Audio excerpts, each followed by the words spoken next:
Hey gang, it's Bob Bannister here with you for another edition of Rock Talk brought to you by CGCM Rock Radio and the Red, White, and Maple Rock Project. Now, before we get going on this one, do us all a favor. Click that like, share, and subscribe button. Stay up to date with all things Rock Talk. It keeps you in the know of what's going on, and it lets us help you out and keep you rocking from coast to coast to coast in this great nation of Canada and worldwide as well. And don't forget, you can leave a comment as well.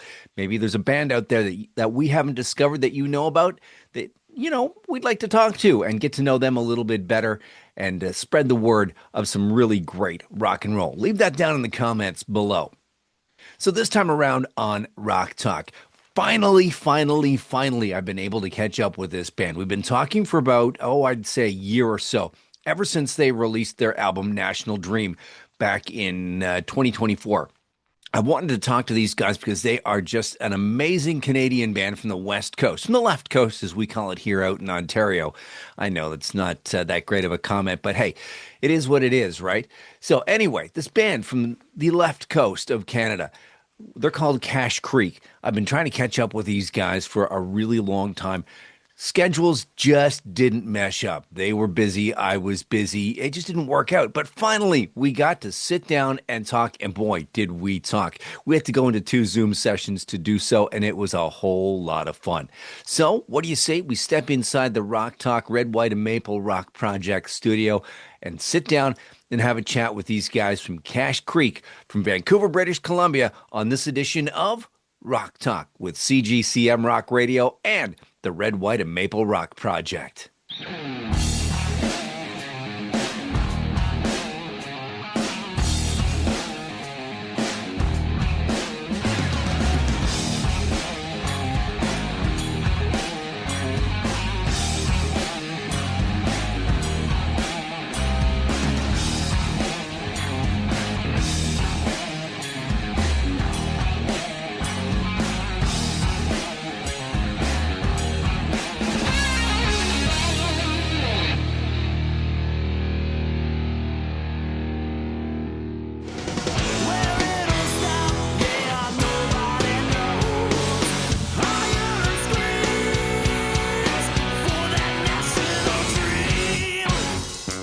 All right, and as promised, an interview that I've been trying to set up for the past, I want to say year or so, but hey, better late than never.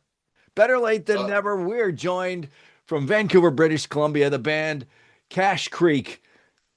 Welcome to the show, guys. Welcome into Rock Talk. Thank you so much. Thanks for having us, buddy. You're quite welcome. So let's go around the table and introduce and say who we've got here. All right. Well, my name's Colin. For those who don't know me, I'm the drummer. I've been drumming for 20 years. I started off in metal, and then I met these guys. Got into the rock and roll thing, and that's about it for me. Yep. I'm Shiloh. I play bass. I grew up in North Delta, and I met Fabienne in music college maybe 12 years ago now. Yeah. And we've been best buddies, all of us, for over a decade now. And I think we started the band maybe 6-7 years ago, around COVID. Yeah, 7 or 8 years now. Just before COVID. Yeah. And it's been the greatest project I've ever worked on in my life. I'm super happy to be part of all of this. Yeah. My name is Fabian. I play guitar and vocals in the band. Yeah, we met. I've known Colin actually I've known these two since we were kids. Like Colin was saying, we've been playing in heavy metal bands growing up, and I remember always watching Colin play drums, and I'm like, that's a real drummer right there. So fast forward 15 years later, I was like, you're playing in my band, man. I'm starting a dad rock band. You got me drunk. Yeah. I agree. I took advantage of him. It wasn't real consent. It's not real consent. Me and the other guitar player that used to play in the band, Joey, we circled him, and first we got him drunk, like he said, and then we circled him and we said, listen, man, first of all, you're playing drums again because you retired from drums for 10 years? Almost 10. Yeah. I'm like, you're playing drums again and you're playing in my band. And then Yeah. This guy was in a death metal band, and same sort of thing. I got him drunk, and I told him, "You're playing bass in my band. You're not playing heavy metal anymore." See a pattern here. Most good decisions and most bad decisions can start with that statement right there. Yeah. We got him drunk. Yeah, yeah. Me and Shy met in college. You said 12 years. No, man, that was like 15, 16 years ago. Because me and Kate have been together for 12 years, and I've known you for at least a couple years Yeah, before it must have that. been 2009 actually. Yeah, so and then I've known Ben here since we were in what, middle school, grade 6. I think first time I met you, Let I him was like talk. 12. Yeah, we were like 12. Yeah. Yeah, so my name is Ben. I play guitar and do vocals in the band as well. I've been playing music pretty much my whole life. I started off on piano and realized I didn't really like it that much, and then a couple years later picked up guitar, and the rest is kind of history. I've been playing, oh shoot, guitar. Yeah, pretty much as long as I've known you, about Yeah. 20, 22 years or so. And I initially was just playing for myself, and then I joined his band back in high school and played bass for a while. I thought this was pretty awesome, and then a couple years later, I just started picking up guitar more often. And then I think around COVID, no, 2022, I think I joined the band, and I haven't looked back since. It's just been an incredible experience, and became a better player for it. But that piano lays a good basis for jumping to guitar, though, doesn't it? Absolutely, like it's interesting, like the comparisons between them both, because so much of like the theory is interchangeable when you kind of Mm. understand like the landscape, right? Like, but just being a part of music, right? It's been my whole life. Yeah, starting with piano, I was also in choirs growing up too, so I always loved to sing. Um, might not be very good at it, but Better than me. but it's just, yeah, music has just been such a huge part of my life, and I think I always look back that the greatest thing that I could have ever done was pick up a guitar or any instrument, because it's the community behind musicians is, I think, it's incomparable to so many other things, right? Like these guys are like my best buddies, and it's because of learning an instrument, I think, that I've been introduced to so many great people and experiences over the last 30 years of my life. So yeah. Music is that one great unifying force, though. It doesn't matter, what your political leanings are, or if you're rich or if you're poor or whatever. If you play some kick-ass music and you can connect with other people, you've got an in right there. Yeah, Absolutely. totally. Yeah, totally agree. So your album, National Dream, came out in what, 2024? I can say it was one of my top albums of that year, and I go back to it every 3, 4 months or so. It's just got this really great groove. Give us a story of the album of National Dream. Well, yeah, Go for it. yeah.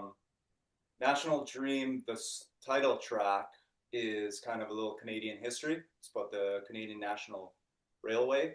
Um, Kind of what it took to make it, the lives it ultimately destroyed, the people involved, right? It's a little history, Canadian history, essentially, long story short.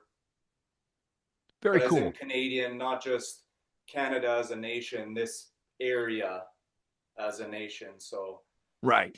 people that came here, immigrants that were here that worked on the railway, tons that lost their lives. First Nations that were obviously very negatively affected by it. Hmm. Um, Canadian government at the time, just a little Canadian history. Very cool. And it seems like a lot of the Canadian albums that are coming out lately are dabbling in that. Hey, let's tell our story. Are you finding that the same thing? Canadian bands are wanting to get our story out there. I think so.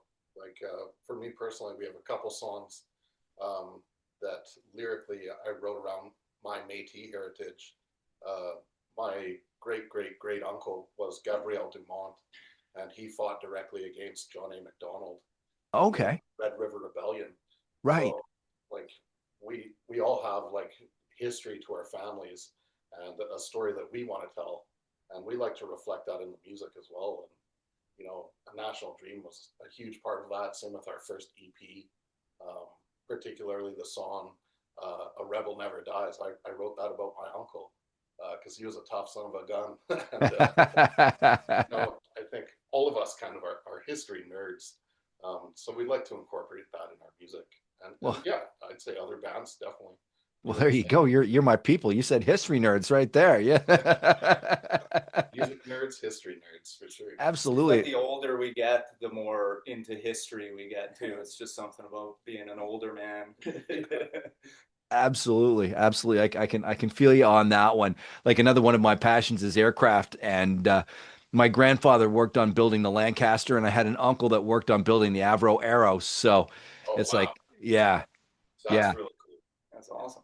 So who do you guys draw your influences from musically, individually? Colin, you start with that one.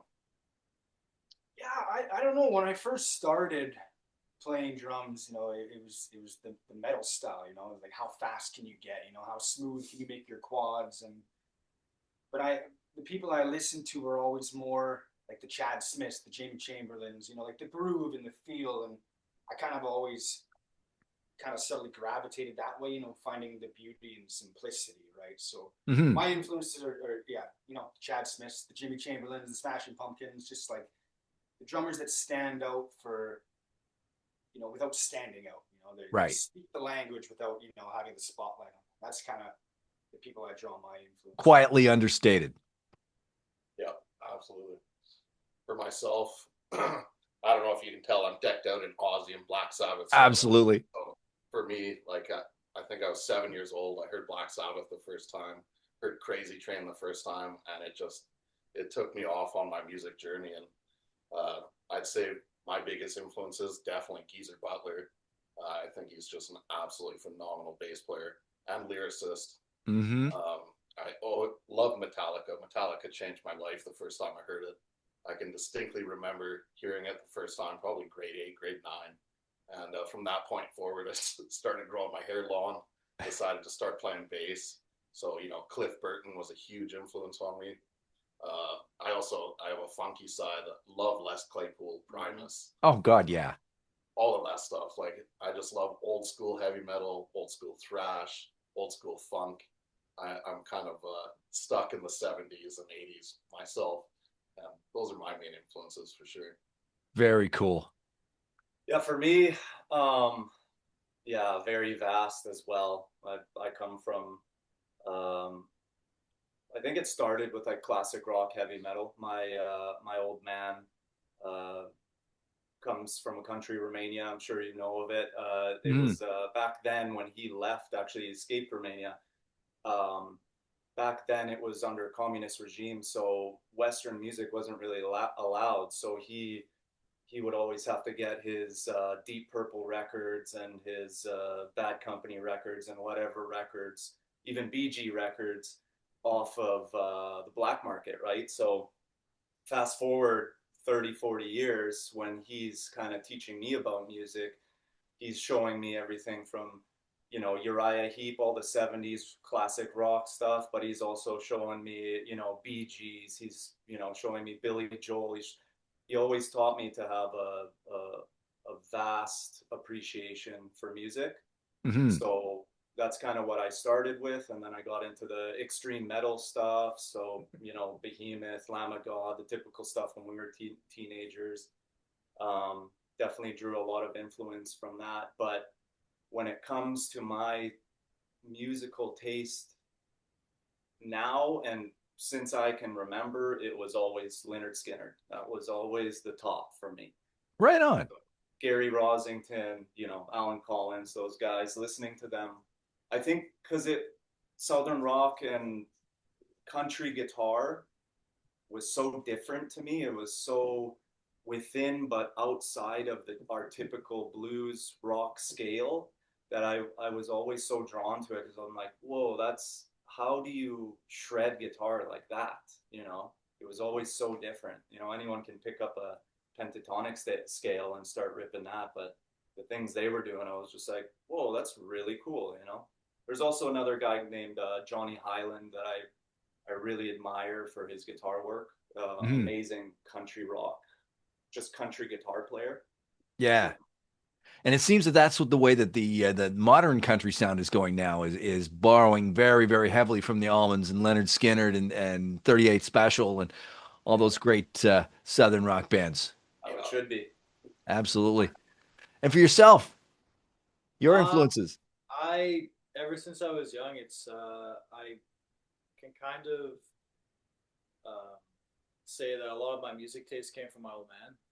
Same as Fabian here. He was a big blues guy, but he also liked stuff like Steely Dan or what else? He was huge into like Zeppelin and stuff. And so I remember growing up, he built himself a bookshelf kind of thing with drawers, but it was full of CDs. And so Okay. I would just rifle through, and eventually one day I was like probably about 11 or 12. I started finding like Aerosmith, Led Zeppelin, Deep Purple, which is like a huge inspiration for me because I love, especially like the Burn albums and like Oh Deep yeah. Rock, like all those records Pink are just Floyd. yeah. Oh yeah, and same Pink Floyd, which was hard for me to get into because the first time I heard Dark Side of the Moon, I was like, I didn't really like it that much. But then I heard Momentary Lapse of Reason. I was like, this is like my stuff. But eventually, getting into them a bit more over time, becoming like, my top bands. But what really did it for me was hearing Kiss, Alive 3, Black Sabbath compilation, and Ozzy Essentials. Like to me, that just kind of set me off. So I became a huge like Randy Rhoads fan, Ace Frehley fan as well, and then getting into high school is when I really started getting into the heavier stuff with like Pantera and Hmm. Megadeth and Metallica, and then um, a lot of like symphonic black metal and just tons of different stuff. But it's for me when I think about music, it's kind of like the spice of life. Like you try different things and see what you like. So I'll listen to anything from like classical music to jazz or Frank Sinatra, right? Like I don't have just like a specific genre I'll listen to in one sitting. But yeah, like I mean, especially in recent years, with playing a lot more metal, like a big band of mine that I like is Killswitch Engage, right? Like Yeah. their rhythms and their leads and just the emotion, right? The emotion that comes from it is fantastic, and so I derive a lot of playing now, especially from them. And yeah, and same with Skinner too. Like a big band of mine nowadays, which I got into more recently, was Bad Company. And there's a song that we have that isn't recorded, but we play live now that I derived a lot from like early Bad Company days because of just like like the straight like rock and roll and just the vocals that Paul Rogers um, comes out with is just fantastic. Same like me and Shiloh were huge Bad Company fans. Oh yeah, Right? So that's the first music I can ever remember hearing in my whole life. That company, 10 from 6. Oh yeah. All that stuff is just pure gold and you we owe it to the next generation that's up and coming to say, hey guys, yeah, you thank you for listening to our stuff, but here's this stuff. Start here. There's your Yeah, starting block. yeah, totally. We wouldn't exist if it weren't for those bands, Yeah, and there's a lot of them. yeah. yeah. So do Exactly. your homework. Exactly. The thing So I what find what's about a lot of the '70s and '80s stuff is like there's so much heart that and its uniqueness. I find a lot of bands, and this is something I think that we strive for, is that to find a sound that doesn't necessarily sound like everybody else, but there's familiarities in them that you're like, oh yeah, I can see influences from here and here, but it's like it's kind of fresh because the unfortunate thing about niche genres is like everybody likes to stay within that bubble, and where I think you kind of restrict your creativity is staying within that, right? And so you always got to branch out and try new things, and even if it sounds weird or obscure, it's just you got to try as much as you can. So, so does that play into your creative process then? Everybody brings something to the table or Absolutely. yeah, Yeah, It's a collaboration for sure. but if somebody came to the table with a fully completed song, would you guys still approach that and say, okay, yeah, let's give it a shot? Oh, 100%. Yeah, we do it that way a lot of the times. The song Ride Easy, for example, that song, I'm pretty sure Shy just had a riff for it. And then we built off of that, and then we were just kind of messing around. A lot of the time you just hear something in your head. Like Shy, I remember the verse, or yeah, the verse riff, I think.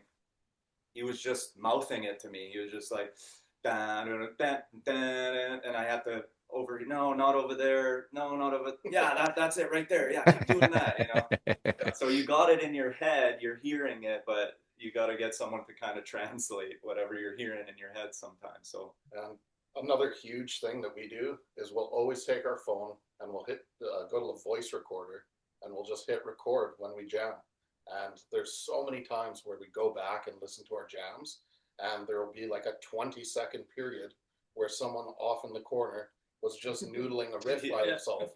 And we'll be like, what the hell was that? Yeah. What the heck was that? Play that And it's again. like, holy smokes. And actually, that's how we came up with the main riff for National Dream, the intro with the wow, that Right. was a riff that Joey had just randomly come up with. And there was only a 15-second clip in one of my voice memos. And I was like, that riff was so cool. And we ended up building that entire song just from that. So, for any young musicians, I think that's a great thing to do, is just record your jams. Exactly. I think I remember seeing something years ago, and that's some of the things that are one of the things that Kirk Hammett from Metallica does. He used to take a little recorder along with him, and he'd 2 a.m. in the hotel, can't sleep, just plug in the guitar and start just playing Yeah. whatever comes to the top of the head, and then just pass the tape to the guys and say, hey, there. Oh, yeah. When inspiration hits, right? It's just Oh, exactly. at any moment. And then when I was young, I would do the exact same thing. But if when you're playing and you write something and you think that you're going to remember it tomorrow, it's like you can have the right notes, but if you have the wrong rhythm, or vice versa, right? So Yeah. it's like it's super important. Like anything you're doing, and what I find, I become a little bit critical on myself. So I'll put the recorder on, I'll totally forget about it, and then you just get into that creative zone, that sort of that moment where it's just you and your instrument. And when you forget about the world, that's when like true creativity comes, because then all the walls are down. It's just you and your imagination, and just there's something definitely I feel spiritual when it comes to music. So what's the rest of 2026 looking like? I know we're only a few weeks in, but what's on the go for Cash Creek? Full-length album #2. Nice. Yeah, that's what Yeah. we're working on right now. Yeah, we got we have so many songs in the bank. We probably have enough for another 2 full albums. So we're really trying to hone in. We're going to try and refine our songs the best we can, so that our next album just hits hard. Like I'm really proud of National Dream. I think it's a great album, start to finish, and we want to follow that up with something really similar. And we actually do have a little announcement.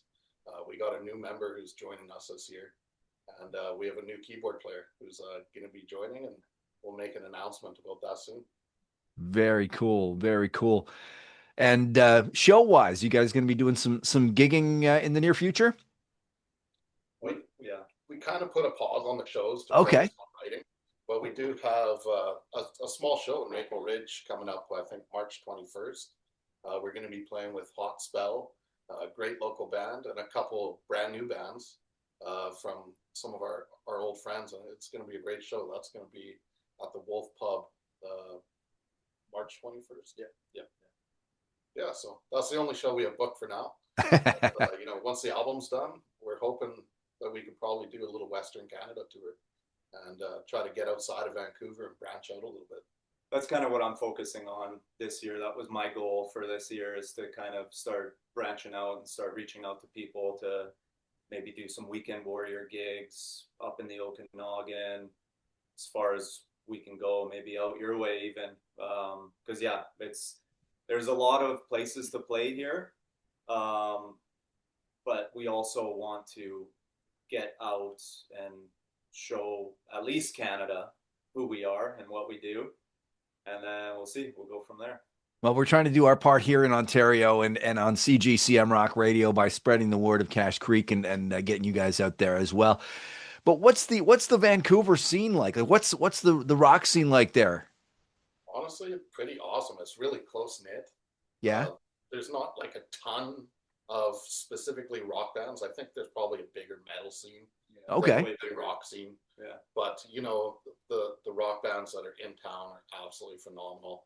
I don't know if you know them, but La Chinga, Ooh. Yes. absolutely phenomenal Yeah, band. some We of my love playing with them. Yeah. Rebel Priest, absolutely deadly band. yeah. Yeah, their guitar player Benny just passed away, so definitely want to give our condolences to them because we Mhm. played many shows with them. And, Many shows. you know, when he passed just at Christmas time there, it affected the whole rock scene. And you know, for me, it really showed how close knit the music community is out here. There was such an outpouring of love for him. It was really incredible to see. I think the rock scene out here, it's like family. It's awesome. Yeah, yeah. It's not huge, but it's tight knit. Yeah, but it's definitely like Shai was saying. It's a much more of a heavy metal scene out here. Right. Big heavy metal scene. And then other than that, it's a pretty big DJ scene here. Probably the same out your way too. Yeah, it is. We It we is. should mention Canyon Riders. I love those guys. Yeah, they're wicked. They played with That's us. a group of young guys, and they're deadly. Colony Farm Band. Yeah, Yeah. There's some bands we've been playing with for a couple of years now. Like we love playing with them so that we can watch their set. Yeah. Like, One of the things that I love to do with my platform here on YouTube is the Red, White, and Maple project, where I try and spread the love of Canadian bands from coast to coast and in the middle and all over the place. Because we've got to build ourselves up and wave that red and white, that maple leaf, and promote ourselves any way we can. Isn't that right? yeah, absolutely. yeah. That's cool. We really appreciate what you do. There's not enough of you guys out there. Well, Got thank the you. passion and yeah, the promotion too. It's really cool. Well, one of the things that I like to talk about too is one of our sponsors is Iron Maiden Trooper Beer, and as everybody knows, Yannick, the third guitarist, he seems to be the clown prince of the band. Drops his guitar, falls on his face. Have you guys had a Yannick moment on stage? I, I don't think so. Maybe not officially. I think Not with these guys, no. I don't know. I had the mic stand fall into my face. I guess that counts. But not a truly funny moment like that. No, yeah, I think from our past experiences with our other bands, we've kind of realized what we can do and what we're capable of on stage. So we kind of stay within the boundaries of that. Because there's been times, I mean, I used to play, for example, in a speed metal band. And it was the first song, we just got into it. And I did a huge power scream, a big Jim Gillette. And I remember it was like Looney Tunes in my eyes. The dark rings just started forming. And I was like, oh, I fell back into the drum set, and that like woke me back up. And then luckily I managed to kind of recover from there. But that could have gone way worse. Now, what's one piece of advice that you would give to an up and coming young band that you wish you guys had received when you guys first got together? Oh man. For me, it would be probably check the egos at the door. When you're getting into a band, you gotta first of all have respect for your buddies because most of them are your friends at the time. Yep. Always be open to trying new things when it comes to writing, because if somebody comes to the table with a riff and they say, oh, I don't want to change it, like I like it the way it is. Well, yeah, you might like it, but try new things. And if it doesn't work, always be trying to write different things and play with songs until it gets just right. And, because everybody has ideas and everybody has creativity. And if somebody has an idea that might make the song better, you should always explore those avenues. Yeah, the biggest thing is just have respect for your buddies and be easy on yourselves too as you're writing. Yeah, because it's tough, right, to be original and to write songs, and just practice, at your craft. And I would say just get out there. Like, don't be afraid to play shows. I had joined bands and played a show with them the very first week I joined. Oh, nice.